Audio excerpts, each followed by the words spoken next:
Welcome to the channel. This is Go Gretty, and welcome to Spa and its Daily Race B. And I know what you're thinking. You are thinking, Gretty, you don't do Daily Race B or C or any of the daily races. And I'd have to agree with you. I don't usually do the daily races, but I just so happened to end up in this one, and it turned out to be a pretty good race. So I thought I'd share it with you.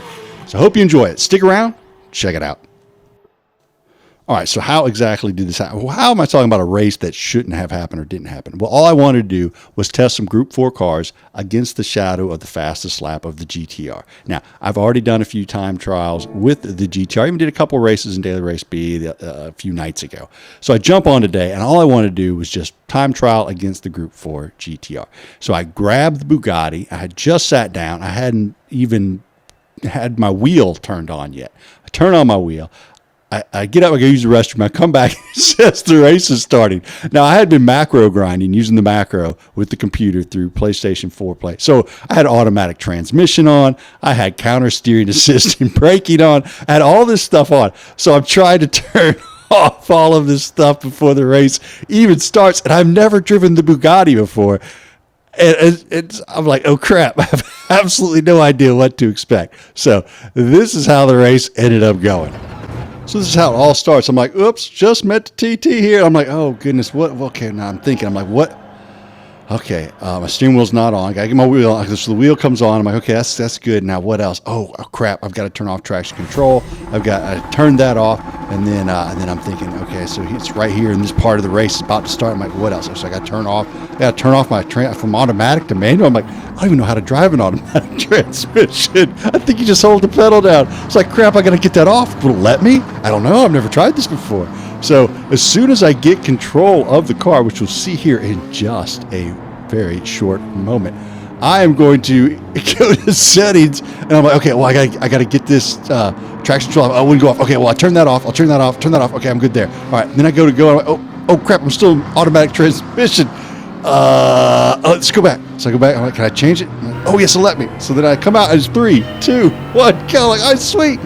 Whew. So heading towards La Source to start the race. Like I said, I've never driven the Bugatti before, so I'm a little timid on the brakes. I don't know what to think. I have no idea what the traction is like in this car or anything.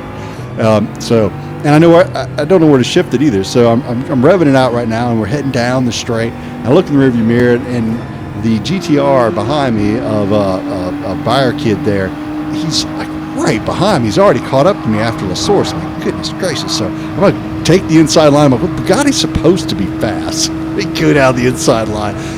No, it was not that fast. The GTR just went by me like I was sitting still. So I'm like, all right, let's jump into the slipstream here of Moose Gaming and see what happens. Hopefully something crazy happens here in the first right-hander heading towards and through Lake Holmes, down into Bruxelles here. And again, that GTR is just steady pulling on me. I'm not sure how early to get on the gas with this Bugatti. Plus, it just feels super duper heavy and mushy, like I'm driving in Jello or something. This car does not feel good. I've been in GT3 cars all night the night before, so I wasn't really tuned to the GR4 feel just yet. Now behind me, I've got Polo horsepower there. He's got a half-second penalty. Now, I could see that in my rearview mirror as I was racing, so I wasn't too worried about him. I was like, okay, well, he's going to serve this half-second penalty. Hopefully, I'll just be able to pull off, finish this race in fourth, not lose too much DR. As I go through Pouillon, first time through there, I was like, whew, okay, got through there without dying. Didn't go into the Soint Green where race car dreams go to die. Nope, didn't do it. Come through all of these corners here, Stavelot, Campus, all that stuff, fine, no issues. Now heading towards Blanchemont, the fast left-hander. We all know you got to hold it flat through this fast left-hander at Blanchemont. And I'm like, okay, how's the turn in onto the Bugatti? Pretty good. It held okay, but got a little bit there onto the Soint Green, but pulled out the other side pretty nicely. And I'm like, all right, so this race is settling in. It's going to be your typical Spa race. Gretty's just going to hang out here in no man's land in fourth place. Probably lose, 75 DR. And as I come out of the hairpin, or rather the bus stop chicane, I look up behind me. I'm like, where the hell did that Huracan come from? I've got a Huracan on my back bumper. So as we head down the corner, when he goes down the inside, I saw it coming, so I broke early. I knew he was going to break late. And then I get the sweet comeback, the switchback, the old switcherooski work, as I put the move back on to the Huracan coming out now as we head down towards Eau Rouge and Radion. I've got him and a GTR behind me. Now, I noticed the GTR goes a little wide there. I noticed that the Huracan also goes wild. They're struggling in the dirty air. So let's take another look there, see exactly what happens. We come up the hill. You see the Huracan. He's going to go out wide there, and the GTR follows wide. Then he gets into the Soylent Green, and oh, race car dreams go to die there. He gets hit again. Oh, rip to Polo horsepower. He gets absolutely decimated coming out of Eau Rouge. So got one less car to worry about, but I still have this pesky little Huracan behind me. So I'm going to stay over here on the right-hand side, make him go around the long way as we head through Lake Holmes. And he does not attempt, but he does get a little into my back bumper there. Now, I only have one red bar you'll notice up here on the left-hand side of the connection stats. You see all those green bars and orange bars. I've got one little tiny red bar. So there may be a little bit of lag issue in the lobby with them and me. Most likely. We all know how the lag is in GT7 right now. So, Estray all over the back bumper of Go Gretty as we come down towards Pouillon, the scariest corner on the track. I take the inside line. Going to make him drive around the outside near that scary part out there on that right-hand side. He sticks in right behind me as we come out the other end. Now, that Huracan turns very well, and I know that as I had it as a Group 4 car for a little while. So I was a little concerned he might send it through one of these corners. So I'm kind of watching my rear view there. He hits me again as we go into campus. And as we come out the other end, I'm still okay, so I'm feeling pretty good. Not too bad. Now, I know that the Bugatti's got legs on the Huracan, on the straight. Not quite the legs for the GTR, but it seemed like it had a little more go juice than the Huracan did. So as I come around through the final Stavelot turn, heading towards Blanchimont, he is right on the back bumper, but has to serve his penalty, and that is going to give Gretty some breathing room as I head down through Blanchimont towards the bus stop chicane. And here the Bugatti, I just couldn't figure out which gear to be in on the exit, first or second. And then I was still trying to figure out what my shift points were, because it used to be back in GTS, you had to shift the Bugatti early. So I was like, well, maybe I need to come out in second. As I come out in second, it comes out like a flat turd. It just did not move at all. Huracan comes behind and just whips on by me as he accelerates easily by the Bugatti, heading through Eau Rouge and Radion.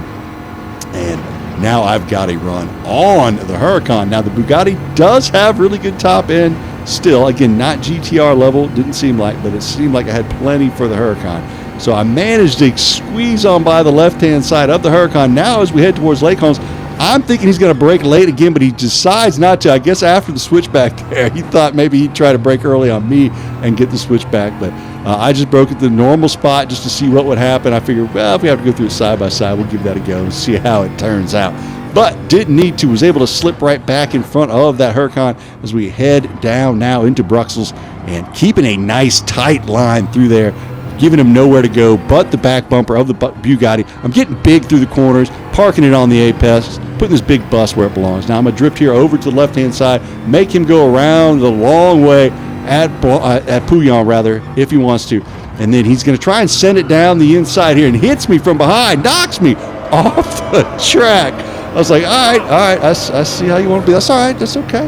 You know, I know that I'm in the big turret here, and I know I'm racing the defensive line, which people tend to have very little patience for in GT7. But still having a good time, so I'm going to see if I can't catch back up to him somehow, see if I can't get another move done on that P4 position, take some DR back.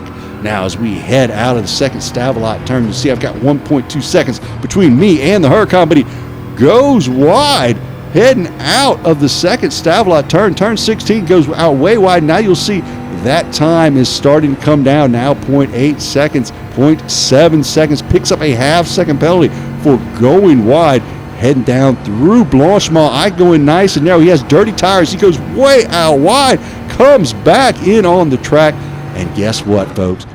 Dirty tires, which means he's going to struggle here through the bus stop chicane, which he normally has plenty on the Bugatti. Picks up another half-second penalty for running wide through Blanchimont. So not keeping the level head, the driver in front of me. He has the faster car. Clearly, he was running me down like no problem. But he is not using that to his advantage. He's trying to push too hard, goes wide through La Source. Once again, giving me a chance to keep in the slipstream, keep within, shouting distance, shall we say, as I only need to stay within 1 second of him in the penalty zone to make a pass. So I'm doing my job, just staying calm, being cool, staying between the white lines, not dying, not getting penalties, letting the driver in front of me feel the pressure, let him make the mistakes. You don't want to be the one making the mistakes. You want to be the one who's just putting in the solid, consistent, fast times and hitting your apexes. So this is a practice moment for me to do just that, not panic, hit my apexes, make the driver in front do his job to be able to pull away from me. Now, as we start the beginning of this lap through Lake Home, he's actually looking pretty composed through here. I'm like, you might actually get me. That Huracan's got enough on me in this car to be able to pull away from me. I just do not have the feel for this car just yet. Even if I did, I'm not sure if it was fast enough or if I was fast enough to stay with that Huracan here at Spa. So, but not worried. You never know what is going to happen in a race like this. And now we're heading towards Pouillon. Will the Huracan get through here without any issues? We go down into Pouillon. I keep it nice and narrow. He goes out wide, gets into the Soyot green, goes out wide, comes back on the track, goes across the track, and dies. Ready pass. Yeah, baby. That's how you do it. Oh, Gretty just keeps the pressure on. I laughed so hard when you hit the wall right there. I know the feeling. I've been there before, where someone is just putting the pressure on you, and you can't just seem to pull away no matter what you do, no matter how hard you drive. The key to that is just don't drive harder. Just do what you can do. Make the guy behind you drive around you. Don't do an unforced error. Don't give him the race by making a bad mistake. So even though I entered this race as a mistake, I found an opportunity to practice my defense and validate why you don't panic, especially when you've made a pass on someone you're a lot faster than they are. Just hit your apexes, stay and drive within yourself, and good things will happen. So hope you take that home from this race. Hope you enjoyed the race. Hope you found it somewhat entertaining like I did. If you did, hit the like and or subscribe. Come back and check out some more. For myself, Go Gretty. Y'all have a great evening.